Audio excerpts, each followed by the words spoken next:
Hi everyone, कैसे हो आप सब। तो वैसे तो फ्लैश सीरीज के पूरे 8 सीजन तक मैंने ना बेहतरीन तरीके से आप सबके लिए एक्सप्लेन किया था, जिसे आप सब ने भर भर कर प्यार दिया और आप लोग फ्लैश से कुछ यूँ जुड़ गए कि वो सीरीज खत्म होने के 3 महीने बाद यानी कि अभी तक हमारे चैनल पर लगातार फ्लैश स्टोरी की डिमांड आती रही है। तो फिर क्या था, आज और इसी वक्त से मैं एक बार फिर से आप सब के लिए फ्लैश की स्टोरी लेकर आ गई हूँ, वो भी बिल्कुल नई कहानियों के साथ। तो चलिए देर क्यों करना, आज की एक्सप्लेनेशन शुरू करते हैं। तो आज की कहानी होने वाली है ईयर 2009 की, जिसका टाइटल है फ्लैश रिबर्थ, जो कि फ्लैश की ओरिजिनल रिबर्थ कहानी है।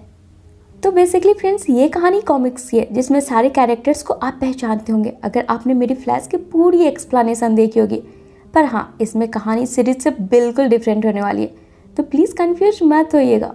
और अगर आपको कोई डाउट लगे ना तो अपना क्वेश्चन कमेंट बॉक्स में ज़रूर छोड़िएगा, जिसे मैं time to time shorts video के जरिए रिप्लाई ज़रूर करूँगी।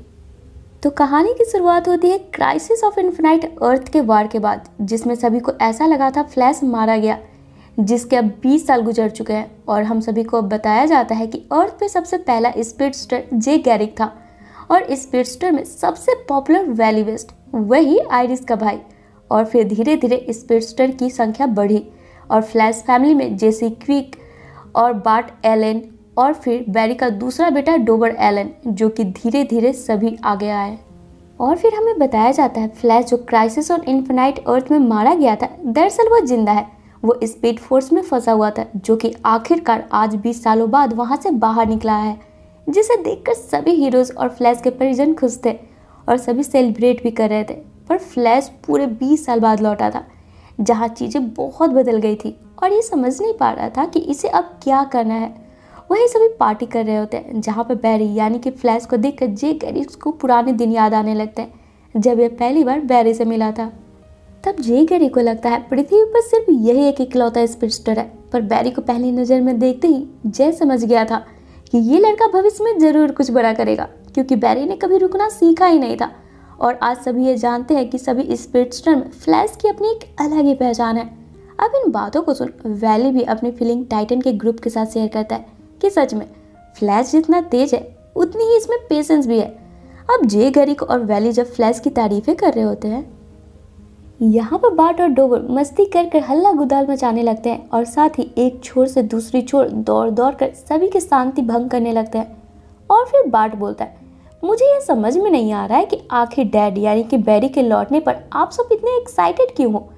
वैली भी तो फ्लैश है, डैट मीन्स की किड फ्लैश, जो कि हाल ही में एक खतरनाक जंग जीती है। 20 सालों तक इसने सेंट्रल सिटी की रक्षा की, पर फिर भी सबको ऐसा क्यों लगता है कि फ्लैश सिर्फ सबसे खास है। और फिर आगे बार्ट सबको बताता है, यहाँ पर और भी तो स्पीडस्टर है, सभी को फ्लैश की तरह स्पीड फोर्स से एनर्जी मिली है। और साथ ही बार्ट यहाँ पर अपने गुरु मैक्स मरकरी की तारीफें करता है, जिन्होंने बार्ट को स्पीडस्टर की ट्रेनिंग करवाई है, जिसे बार्ट अपने पिता की समान मानता है, क्योंकि जब बार्ट को इसके पिता यानी कि फ्लैश की ज़रूरत थी, वो तो स्पीड फोर्स में फंसा हुआ था, जिसे कि लोग मरा समझ रहे थे। जिसके कुछ देर बाद अब यहाँ पर सभी बार्ट की बातों को इग्नोर कर बैरी से पूछने लगते हैं, आखिर स्पीड फोर्स में तुम्हारे साथ क्या हुआ था और तुम आज़ाद कैसे हुए। जवाब में बैरी बताता है, इसे भी कुछ ठीक से याद नहीं है, एक क्षण पहले तक लगा वो कहीं जकड़ा हुआ है और फिर अचानक वो यहाँ आ गया।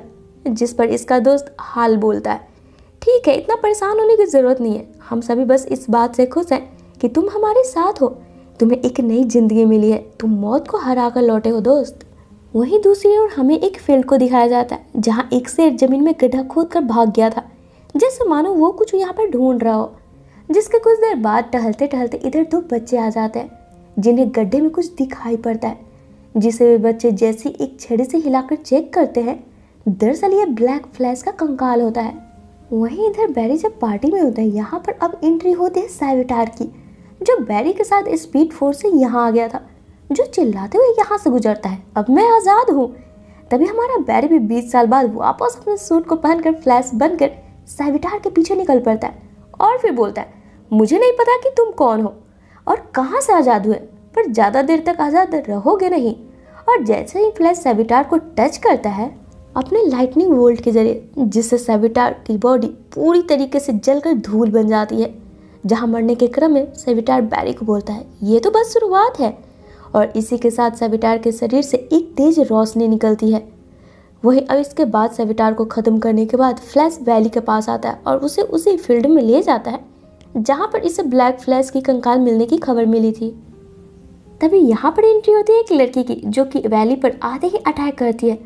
तभी झट से फ्लैश इस लड़की को उठाकर दूसरी ओर फेंक देता है और फिर इससे पूछता है, अब आखिर तुम कौन हो? जवाब में यह लड़की बताती है इस लड़की का नाम क्रिस्टीना है, जो यहाँ पर अपने प्रेमी यानी कि सेविटार के मौत का बदला लेने आई है। जिसके बाद यहाँ पर हम व्यूअर्स को फ्लैश वर्सेस क्रिस्टीना के बीच जमकर फाइट दिखाई देती है, जिसमें फ्लैश क्रिस्टीना को हराते हुए जमीन पर पटक देता है और फिर बैरी वैली को यहाँ से चलने बोलता है। जिस पर वैली जैसे बैरी की तरफ देखता है, इसकी आंखें बड़ी हो जाती है क्योंकि बैरी अचानक से ब्लैक फ्लैश बन गया था, जो सभी स्पीडस्टर का जानी दुश्मन है। तभी यहाँ पर एन वक्त पर जस्टिस लीग के सभी मेंबर पहुंच जाते हैं, जो सबसे पहले ब्लैक फ्लैश को एक बड़े से कंटेनर में लॉक कर देते हैं और सोचने लगते हैं, अब ये पॉसिबल कैसे है? फ्लैश अचानक से ब्लैक फ्लैश कैसे बन गया? हमें किसी तरीके से इसे कंटेनर से बाहर आने से रोक के रखना होगा, क्योंकि फ्लैश इस वक्त हम सबके लिए खतरनाक साबित हो सकता है। अब यहाँ पर इतने टेंशन के माहौल में भी वैली, बार्ट और आइरिस तीनों बैरी को दिलासा दे रहे होते हैं कि इसे घबराने की जरूरत नहीं है, सब ठीक हो जाएगा। वहीं कंटेनर में बंद बैरी को हम देखते हैं, जिसकी बॉडी पर ब्लैक फ्लैश ने कब्जा कर लिया था, जिसका मकसद फ्लैश सहित सभी सुपर हीरोज और स्पीडस्टर को मारना है।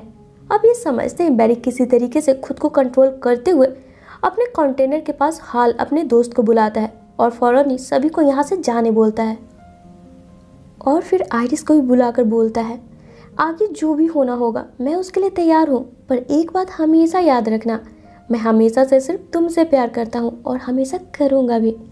वहीं बैरी इससे पहले कि अपने दोस्तों को खुद से दूर भगा पाता, ब्लैक फ्लैश अपनी पूरी ताकत और फ्लैश की एनर्जी से बहुत ही मात्रा में लाइटनिंग वोल्ट पैदा कर फ्लैश के दोस्तों पर अटैक करता है। जहां अपने दोस्तों को बचाने के लिए बैरी किसी तरीके से खुद को यहां से आज़ाद कर एज यूजुअल भागना शुरू कर देता है, जितनी तेजी से ये भाग सकता था।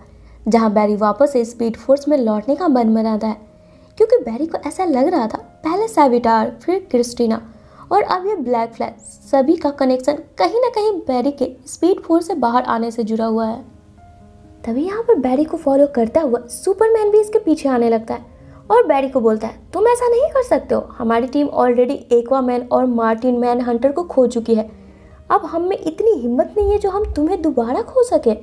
और इसी के साथ फ्लैश रिबर्थ का पहला पार्ट यहीं पे खत्म हो जाता है। तो फ्रेंड्स, आपको क्या लगता है, बैरी सुपरमैन के साथ वापस लौटेगा या फिर नहीं? ये जानने के लिए ना इसका सेकंड पार्ट देखना बिल्कुल ना भूले। और हाँ, अगर आपको मेरी एक्सप्लेनेशन पसंद आती है तो वीडियो को लाइक और चैनल को ऑल बेल नोटिफिकेशन के साथ सब्सक्राइब करना बिल्कुल ना भूले, ताकि मैं जब भी इसका नेक्स्ट पार्ट डालूँ ना आपको उसका नोटिफिकेशन मिल सके और मुझे आप सबका सपोर्ट। तो चलिए फिर मिलते हैं अपने नेक्स्ट वीडियो में। Till then take care and bye bye.